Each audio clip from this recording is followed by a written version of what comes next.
Well, welcome to the Subcommittee on Border Security and Enforcement and Subcommittee on Oversight.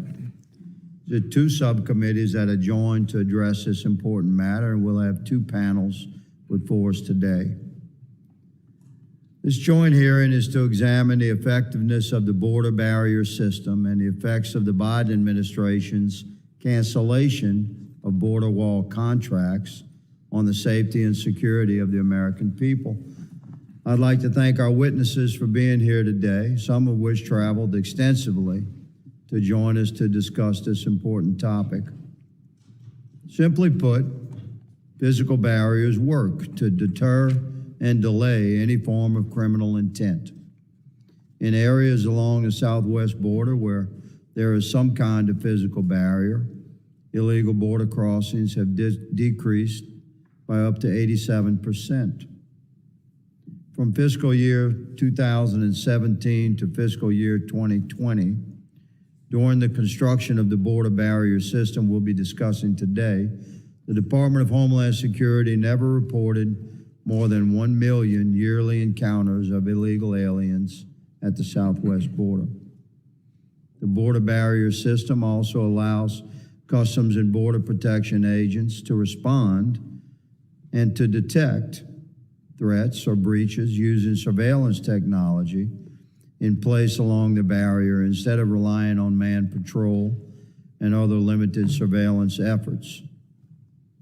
This is why earlier this year I introduced the Finish the Wall Act, requiring the Biden administration to resume construction of the border barrier system. In the 2.5 years since President Biden was inaugurated, there have been more than 5 million illegal border crossings and over 1.5 million gotaways, criminal runner gotaways. If this trend continues, the Biden administration is expected to reach nearly 2.5 million alien encounters at the southern border by the end of September for this year alone. The truth of the matter is that my colleagues and friends across the aisle find it difficult to deny that walls work. In fact, there's a long history of bipartisan congressional support in securing the border using physical barriers, such as fencing, innovative technologies, all-weather access roads, and lighting. Many of my colleagues across the aisle, including some members currently on this committee, have voted in favor of the Secure Defense Act of 2006.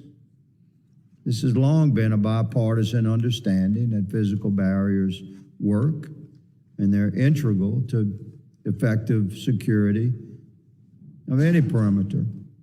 So certainly our sovereign southern border is no exception to that simple fact. And until recent years, it's been clearly understood and accepted beyond the political divisions that we face, that physical barriers work.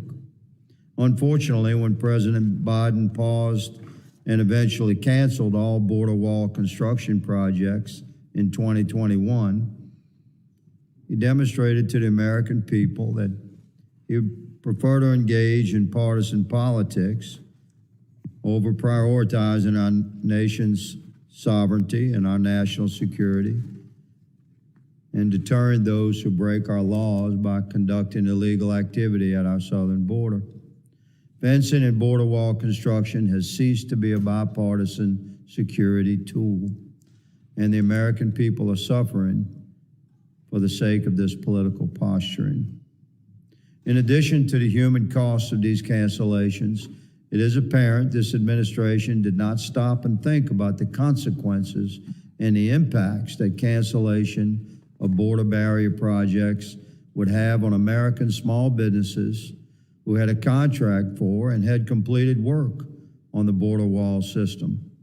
One of our witnesses here today, Jim DeSotley, his company was hired in 2019 by the federal government to conduct work on the border barrier system. To this day, Jim's company, Lone Star Pipes, has yet to receive any payment or reimbursement for the work that they did.